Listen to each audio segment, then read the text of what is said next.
성도 여러분, 안녕하십니까?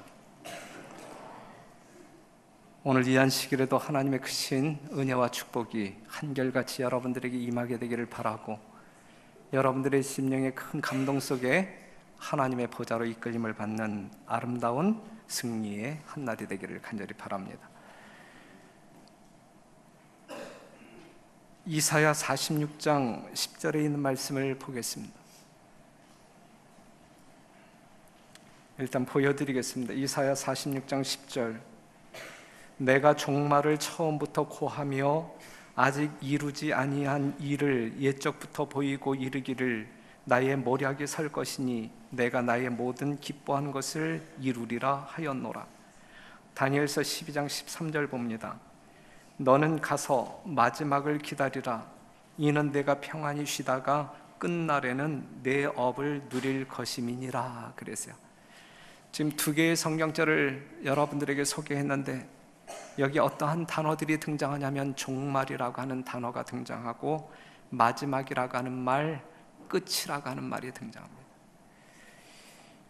오늘날 이 세상을 살아가고 있는 수많은 사람들, 일반 사람들이 지옥을 무서워하는데 그 지옥을 왜 무서워하는가? 왜 그래요? 고통이 영원하기 때문에 두려워합니다. 무사람들의 생각 속에 있는 지옥은 고통이 영원하기 때문에 그 지옥을 심히 두려워합니다. 그런데 하나님의 말씀을 보게 되면 종말이 있어요? 끝이 있어요. 영원하지 않아요. 고통의 끝은 축복입니까? 고통의 끝은 축복이라 말할 수 있어요. 지구에 종말이 있다는 것은 축복입니까? 이 세상 사는 사람들에게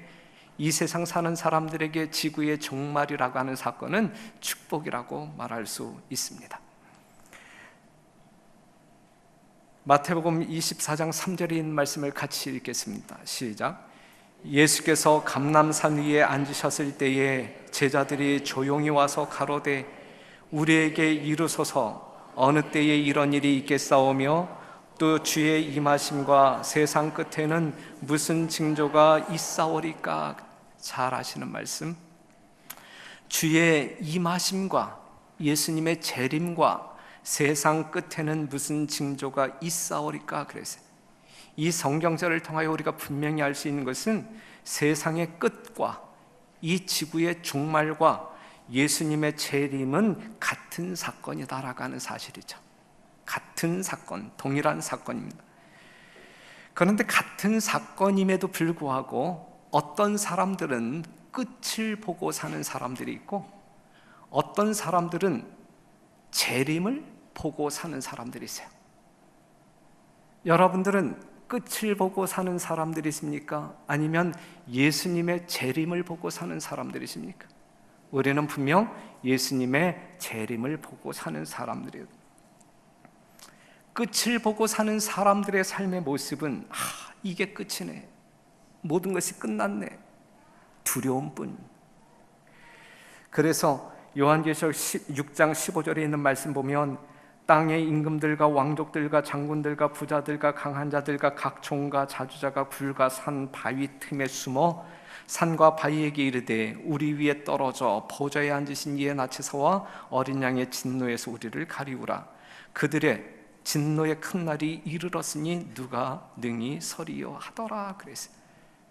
끝을 보고 사는 사람들은 두려움의 삶을 살 수밖에 없어요. 결국은 두려움으로 끝납니다. 예수님의 재림을 보고 사는 사람들은 어때요? 예수님의 재림이, 예수님을 알지 못하는 사람들은 끝이라고 보는 그 사건이 우리들에게는 새로운 시작일 뿐이에요. 천국의 시작, 영생의 시작, 새로운 시작, 기쁨과 행복과 소망이 가득한 그 시간. 그렇기 때문에 아멘, 주 예수여 오시옵소서, 이렇게 외치고 사는 사람들이 예수님의 재림을 보고 사는 사람들입니다.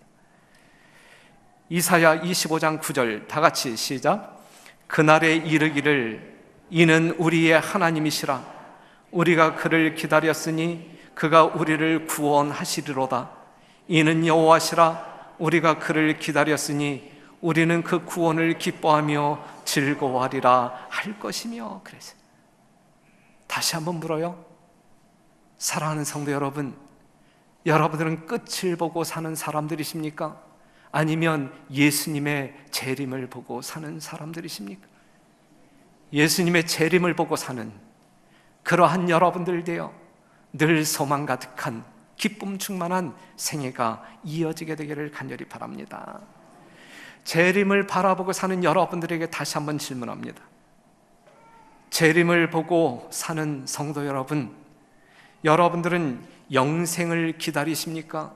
아니면 예수님을 기다리십니까? 영생을 기다리시나요? 아니면 예수를 기다리시나요?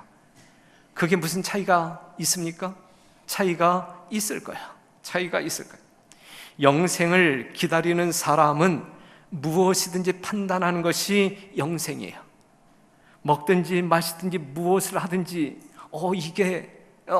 내가 이것을 먹게 되면, 이것을 하게 되면 구원 받을까 못 받을까, 이렇게 재고 측량하면서 다 자유롭지 못한 그러한 삶을 살죠. 예수님을 기다리는 사람은 무엇인지 판단 기준이 예수님이에요. 먹든지 마시든지 무엇을 하든지 예수님을 사랑하니까 하는 거예요. 그러한 삶은 하나님의 뜻을 벗어나지 않습니다. 왜냐하면 사랑은 사랑하는 자를 아프게 하지 않기 때문에. 여러분 모두가 끝을 보는 사람들이 아닌 재림을 바라보는 사람 되기를 간절히 바라고, 여러분들이 진정 예수님의 재림을 바라보고 사는 사람들이라고 하면 예수님을 기다리는, 예수님 없는 영생을 기다리는 사람들이 아니라 예수님을 진실로 기다리는 그러한 주의 종들이 되기를 간절히 바랍니다. 에베소 4장 27절에 있는 말씀 봅니다. 어떠한 말씀이죠? 마귀로 예수님의 재림을 기다리는 여러분들에게 주시는 말씀, 마귀로 틈을 다시 타지 못하게 하라. 에베소 4장 27절, 마귀로 틈을 타지 못하게 하라 그랬어요. 창세기 6장 14절, 노아 방주가 지어지죠. 마무리를 어떻게 합니까? 너는 잣나무로 너를 위하여 방주를 짓되 그 안에 간들을 막고 역청으로 그 안팎에 칠하라 그랬어요. 틈을 막아라 그랬어요. 틈을 막아라. 출애굽기 2장 2절에서 3절 똑같은 이야기가 나오는데, 그 여자가 잉태하여 아들을 낳아 그 준수함을 보고 그를 석 달을 숨겼더니 더 숨길 수 없이 되매 그를 위하여 갈 상자를 가져다가 역청과 나무 진을 칠하고 아이를 거기 담아 하숫과 갈대 사이에 두고 그랬어요. 노아가 방주를 짓고 난 다음에 마무리, 무엇을 막았어요? 틈을 막았어요. 물샐 틈 없이 틈을 막았어요. 모세를 낳은 요게벳이 갈대 상자를 만든 다음에 뭘 막았어요? 틈을 막았어요. 틈을 막았어요. 만약 노아의 방주가 만들어졌고 그 안에 사람이 들어갔는데 만약 틈이 있었다고 하면 방주 안에 들어가 있었을지라도 그들이 살 수 있었을까? 요게벳이 갈대 상자를 만들어 놓은 다음에 틈을 막지 아니하였다고 하면 이 모세가 생명을 부지할 수 있었을까? 여러분들이 비록 제7일 안식일 예수 재림교회라고 하는 안전한 울타리, 남은 무리 가운데 속했다 할지라도 여러분들에게 틈이 있다고 하면 마귀가 끼어들 수 있는 틈이 있다고 하면 여러분들의 생명이 안전할까? 아니거든요. 그렇기 때문에 틈새를 뭐하라? 막아라. 마귀에게 틈을 주지 말라. 틈새를 막아라. 예수님과 나와의 관계에 있어서 틈이 생길 때 마귀가 반드시 끼어듭니다. 강동원 전도사와 유기쁨이가 사랑하여 내일 결혼식을 올리지만 그들 사랑 전선에 틈이 생긴다고 하면 문제가 있는 거예요. 지금 신혼을 보내고 있는 임준수와 우리 아내리 양은 틈이 생겼어요? 생기지 않았어요? 아직 생기지 않았다. 오늘 안교 시간에 우리가 특별한 순서를 썼는데 이정섭 장로님과 우리 조신자 집사님 사이에 틈이 있었어요? 없었어요? 아까 틈이 있었다고 그랬잖아요. 틈이 있었지만 그걸 잘 막았어. 그저 잘 막았어요. 사랑하는 성도 여러분, 나에게 있어, 여러분들에게 있어 그 틈새가 무엇일까? 하나님과 나 사이에 있어 그 틈새가 무엇일까? 마태복음 16장 18절, 또 내가 네게 이르노니 너는 베드로라, 내가 이 반석 위에 내 교회를 세우리니 음부의 권세가 이기지 못하리라. 그래서 틈새가 없는 믿음을 가지고 있어요. 마태복음 7장 24절에서 27절 같이 성경을 펴도록 하겠습니다. 마태복음 7장 24절 27절.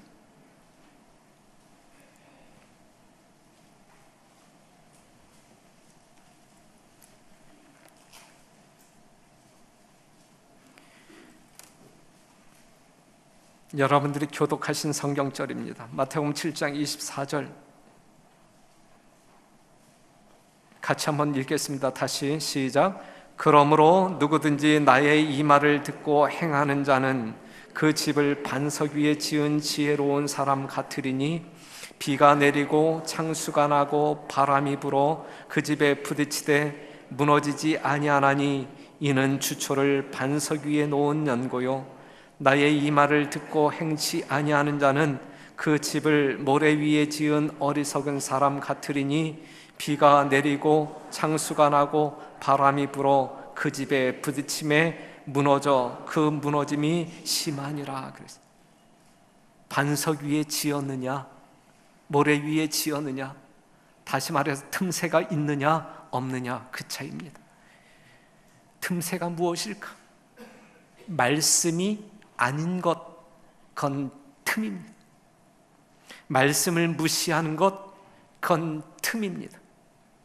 아주 작은 부분일지라도 대수롭지 않게 여기는 것, 그것은 예수님과 우리 사이를 갈라놓는 틈새일 수밖에 없고 마귀가 끼어들 수밖에 없는 틈새일 수밖에 없는 것입니다. 나의 이 말을 듣고 행하는 자가 오직 하나님의 말씀의 원칙을, 믿음의 원칙을 세우고 행하는 자가 틈새 없는, 믿음의 삶에 있어서 틈새 없는, 사단이 범접할 수 없는 견고한 생애를 사실 수 있다 이거죠.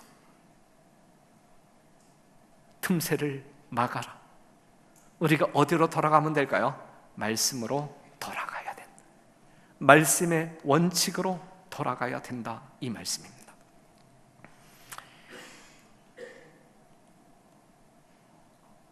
요나에게 틈이 있었습니다. 요나가 타고 있는 배가 풍랑을 만나지요. 자연현상인가 우연인가?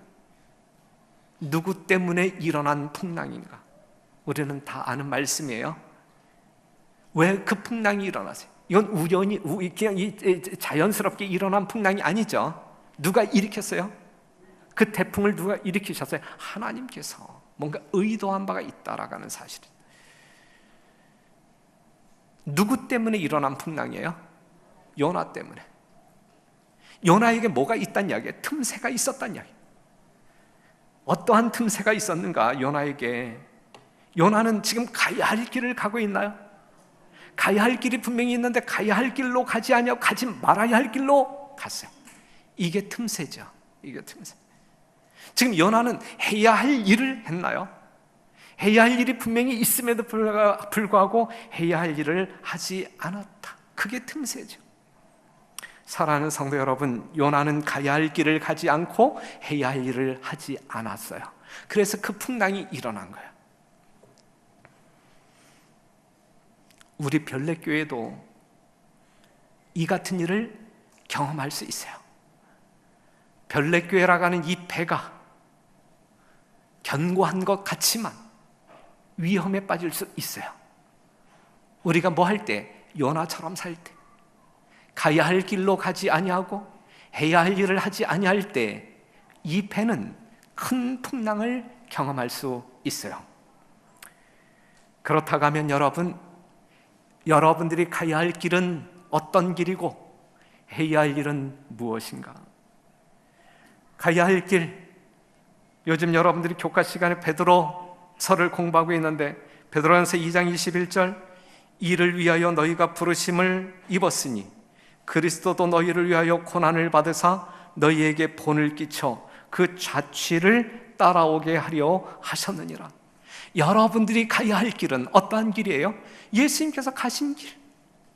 그 길이 고난의 길일지라도 예수님께서 가신 그 길 따라갈 때 거기엔 뭐가 있어요? 생명이 있는 거예요. 거기엔 안전한 포구가 있는 거예요. 맞습니까? 여러분들이 가야 할 길이 있다고 하면 예수님께서 가신 그 길을 가야 한다는 말씀이죠. 해야 할 일은 뭡니까? 우리가 해야 할 일은 뭡니까?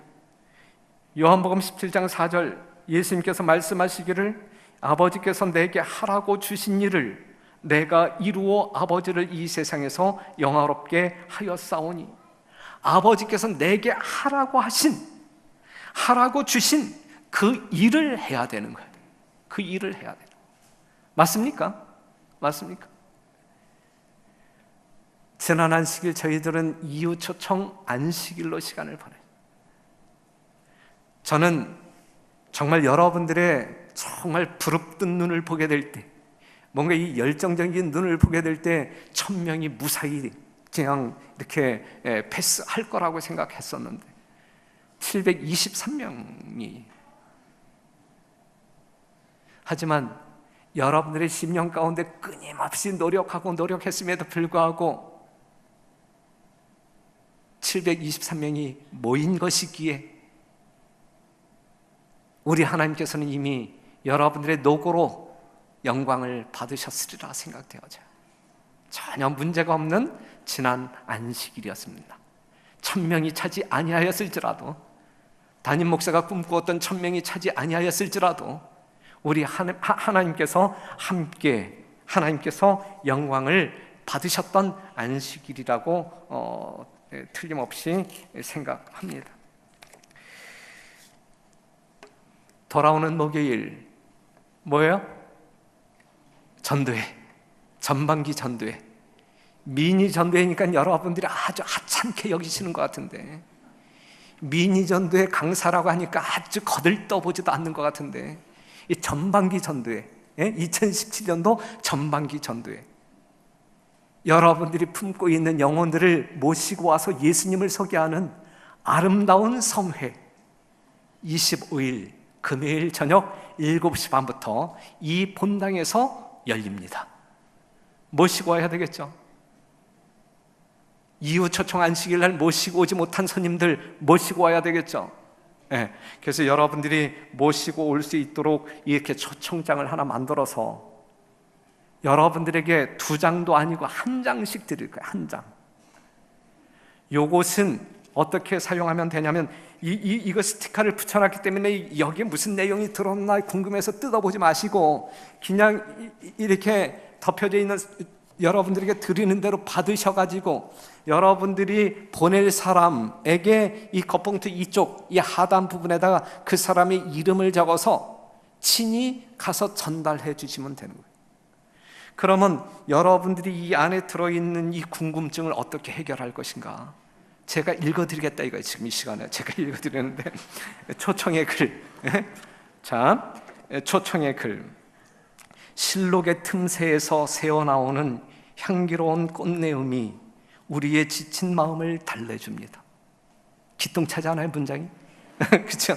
그 다음에 불확실한 당신의 인생을 확실한 인생으로 바꾸어 드릴 말씀의 향기를 나누고자 소중한 당신을 초청합니다.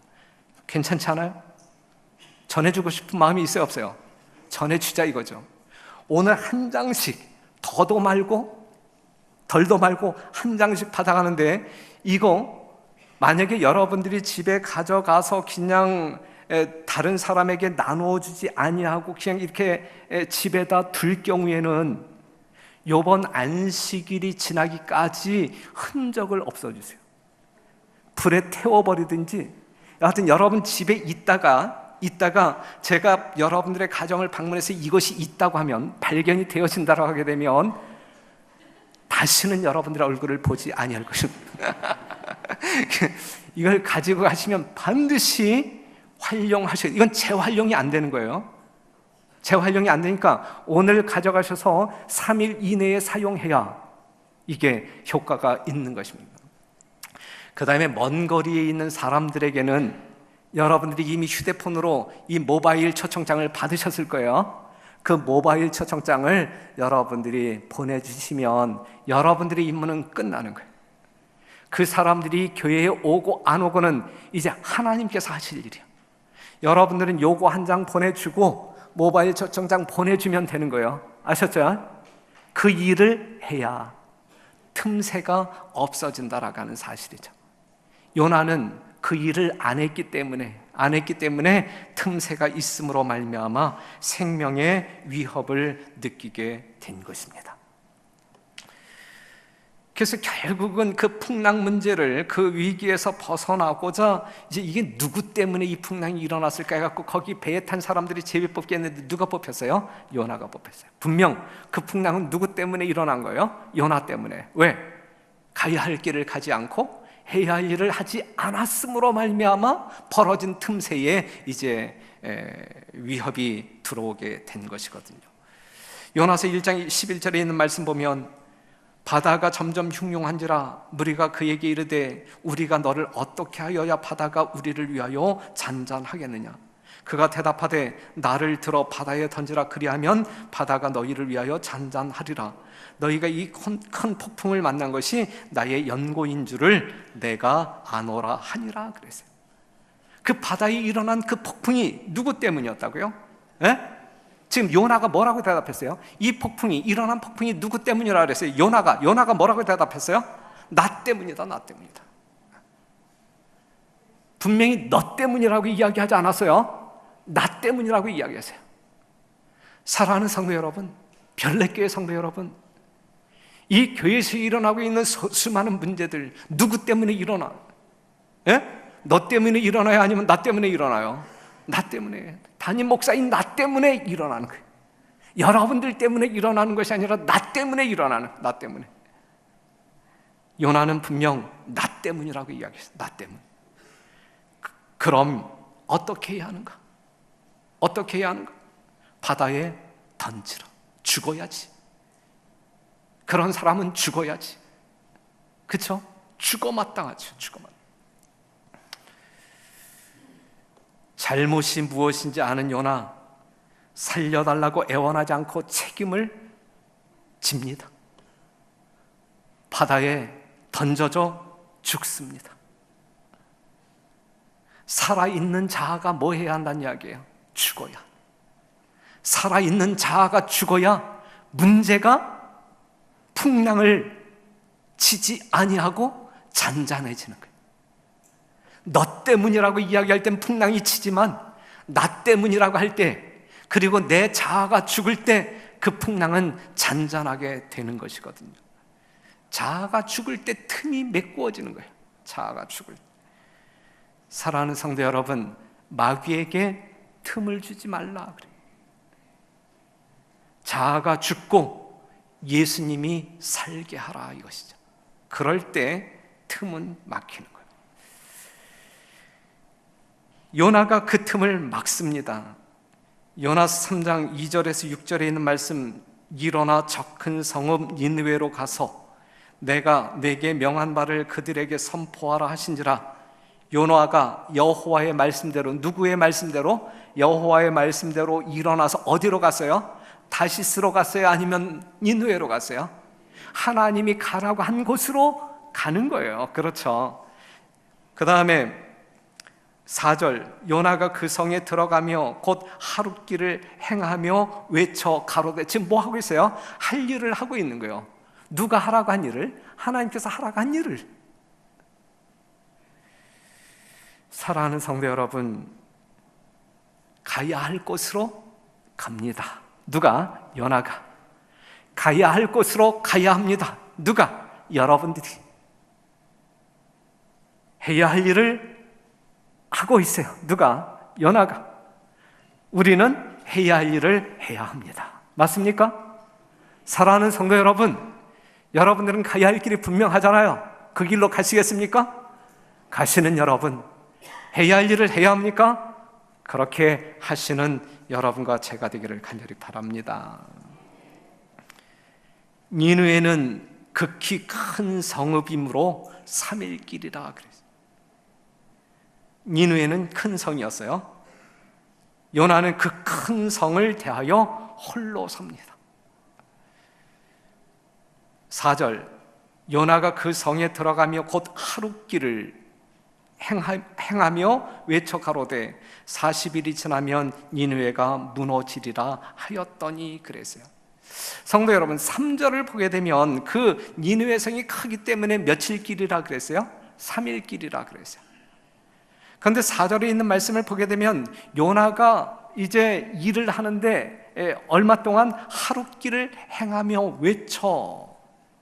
그랬을 때 어떠한 역사가 일어나냐면 니느웨 백성이 하나님을 믿고 금식을 선포하고 물론 대소하고 굵은 배를 입은지라. 그 소문이 니느웨 왕에게 들림에 왕이 보좌에서 일어나 조복을 벗고 굵은 배를 입고 제에 앉으니라 그랬어요. 3일 길의 도성을 회개시키는데 며칠이 걸려요? 예? 3일 길의 큰 도성 니느웨를 남녀노소 무로 대소하고 모든 사람들을 회개시키는데 며칠 걸렸어요? 하루 걸렸어요. 이거 이상하지 않아요? 3일 길의 큰 도성인데 회개시키는 데는 하루밖에 걸리지가 않았단 말이죠. 하루길의 사역이었다. 무엇을 상상할 수 있을까요? 우리는 두 가지로 상상할 수 있을 거라고 생각이 되어지는데, 걸어서 3일 길이지만 이 요나가 얼마나 뛰어다니며 외쳤길래 하루 사이에 온 도성의 사람들이 회개했을까? 이렇게 한번 생각해 볼 수 있는 것이고, 그 다음에 얼마나 절절하게 복음을 외쳤길래 듣는 사람들이 견딜 수가 없어서 다른 사람들에게 또 전달했을까? 이 두 가지 말고 다른 대답이 있을까요? 박두한 심판의 기별을, 그 기별은 긴박한 기별이에요. 세천사의 기별, 여러분들에게 맡겨진 그 기별이 이 요나가 외쳤던 그 기별만큼이나 아주 각박한, 아주 긴급한 그러한 기별이란 말씀이죠. 한가롭게 조건이 주어지는 대로 전할 기별이 아닙니다. 우리가 증거해야 할 세천사의 기별은 때가 주어지면 증거할 수 있는 그러한 기별이 아니라 때를 얻든지 못 얻든지 긴급하게 전해야 할 기별입니다. 그러한 사명이 여러분들에게 있다는 이야기죠. 그러한 사명을 가지고 우리는 전도회를 치루어야 한다는 말씀이죠. 아직도 이 전도회에 대하여 관심이 없는 마음을 가지고 있다고 하면 회개해야 돼요. 정말 영혼 구원에 대하여 큰 관심 없이 이 교회가 아무리 외치고 외쳐도 그냥 무감각하게 너는 외쳐라, 나는 이 길로 간다, 이러한 마음을 가지고 사는 성도들이 있다고 하면 회개해야 합니다.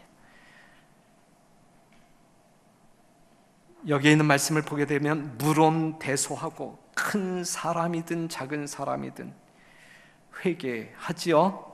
왕이 조복을 벗고 베옷을 입고 잿더미에 앉아 회개하는 역사가, 짐승들마저도 금식하며 회개했다고 그 다음 성경절에 나옵니다. 철저한 회개는 그 도성을 심판에서 벗어나게 했습니다. 사랑하는 성도 여러분, 우리는 무엇을 회개해야 할까? 니느웨 도성은 40일로 기약되었던 그 심판이 왕부터 어린 아이에 이르기까지 회개함으로 말미암아 그 심판을 벗어났는데, 그 위험한 틈새를 막았는데, 오늘 우리는 무엇을 회개해야 할까?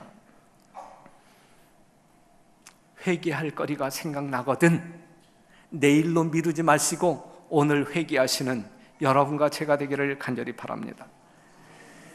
요나에게는 또 다른 틈이 있었어요. 또 다른 틈이 있어요. 요나서 4장 2절에 있는 말씀을 같이 읽겠습니다. 시작. 여호와께 기도하여 가로되, 다 같이 시작. 여호와께 기도하여 가로되, 여호와여, 내가 고국에 있을 때에 이러하겠다고 말씀하지 아니하였나이까?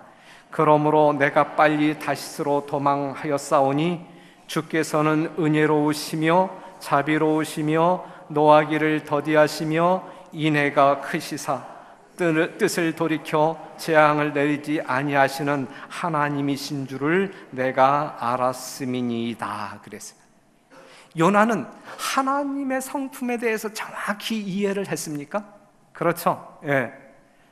모세가 만났던 하나님을 이 요나는 그대로 이해하고 있었어요. 은혜로우시며 자비로우시며 노하기를 더디하시며 인애가 크시며 뜻을 돌이켜 재앙을 내리지 아니하시는 하나님인 줄 내가 아나이다. 여러분들도 여러분들의 하나님을 이렇게 아시죠? 예, 요나가 알았던 그 하나님, 지금 이 시간 우리 가운데 계십니다. 그런데 요나는 이러한 올바른 신앙관을 가지고 있었음에도 불구하고 그렇게 살지 않았어요. 그렇게 살지 않았어요. 4장 3절에서 4절에 있는 말씀 보면, 여호와여, 원컨대 이제 내 생명을 취하소서. 사는 것보다 죽는 것이 내게 나음이니이다. 여호와께서 이르시되 너의 성냄이 어찌 합당하냐 하시니라. 그랬어요. 너의 성냄이 어찌 합당하냐. 분명 요나가 알고 있었던 하나님은 은혜로운 하나님, 재앙을 돌이키시는 하나님으로 이해했었거든요. 그런데 지금 요나가 성내고 있거든요. 성내는 이유가 뭐예요? 니느웨 성이 심판받을 줄 알고 구경하기 위하여 올라갔었는데 심판이 임해서 임하지 않았어요. 임하지 않았다. 그것 때문에 열이 난 거예요. 그것 때문에 열이 난 거예요. 우리 하나님은 재앙에서 돌이키시는 사랑의 하나님이다라고 하는 사실을 알면서, 그렇죠? 그런데 그 믿음을 그렇게 활용하지 않았다라고 하는 사실이죠. 여기에서 우리가 알 수 있는 것은 하나님의 사랑을 자기에게 적용시킬 때는 은혜의 하나님이야. 그렇죠? 그런데 다른 사람에게 적용시킬 때는 심판의 하나님. 지금 요나가 그러한 마음을 보이고 있는 거예요. 나한테는 은혜로운 하나님이어야 돼. 하지만 다른 사람한테는 심판의 하나님이어야 돼. 여기 아주 못된 마음이죠. 이게 잘못된 마음이죠. 하나님에 대한 올바른 신앙관을 가지고 있음에도 불구하고 실제적으로 그렇게 적용하지 않았어요. 그는 회개를 촉구하는 기별을 외쳤지만 그들이 심판받는 것을 기대했단 말이죠. 말이 안 돼요. 여러분들 마음 가운데 이러한 마음이 있다고 하면 안 돼요. 오늘 우리는 이 성전에 와서 예배를 드려, 오늘 이 성전에 나오지 못한, 사연이 있어서 이 성전에 나오지 못한, 혹시 또 다른 이유로 안식일을 범할 수밖에 없는 그러한 사람들이 있다고 하면 여러분들의 마음은 그들을 향하여 어떤 마음을 가져야 할까?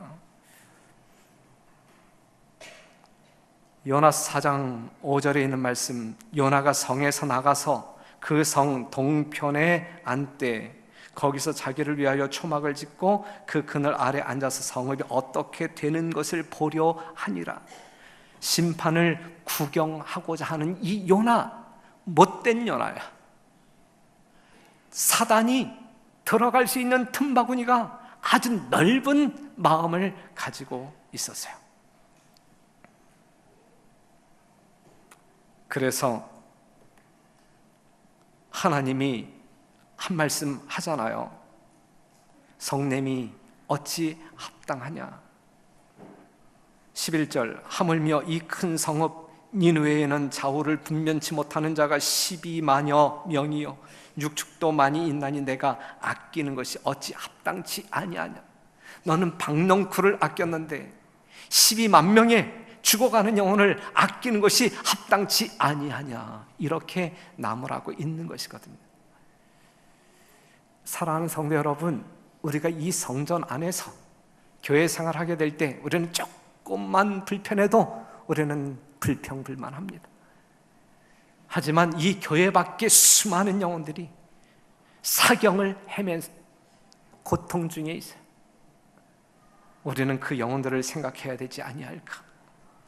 사랑하는 성도 여러분, 요나의 마음은 이랬단 말이죠. 반대되는 마음, 모세. 출애굽기 32장 30절, 이튿날 모세가 백성에게 이르되 너희가 큰 죄를 범하였도다. 내가 이제 여호와께로 올라가노니 혹 너희의 죄를 속할까 하노라 하고 여호와께로 다시 나아가 여짜오되 슬프도소이다. 이 백성이 자기들을 위하여 금신을 만들어 싸우니 큰 죄를 범하였나이다. 그러나 합의하시면 이제 그들의 죄를 사하시옵소서. 그렇지 않사오면 원컨대 주의 기록하신 책에서 내 이름을 지워버려 주옵소서. 요나는 니느웨 성을 심판하지 않았다고 불평불만을 하지만 모세는 큰 죄를 범한, 그래서 하나님이 쓸어버리겠다라고 작정하신 그 백성들의 생명을 구하기 위하여 하늘 생명책에 기록한 자기의 이름을 지워달라고 울부짖고 중보하고 있는 것입니다. 사랑하는 성도 여러분, 요 성경절에 나와 있는 요나로 사시겠습니까? 아니면 이 성경절에 나와 있는 모세로 사시겠습니까? 우리는 어떻게 살아야 마땅할까? 모세처럼 살아야 마땅하지 아니할까?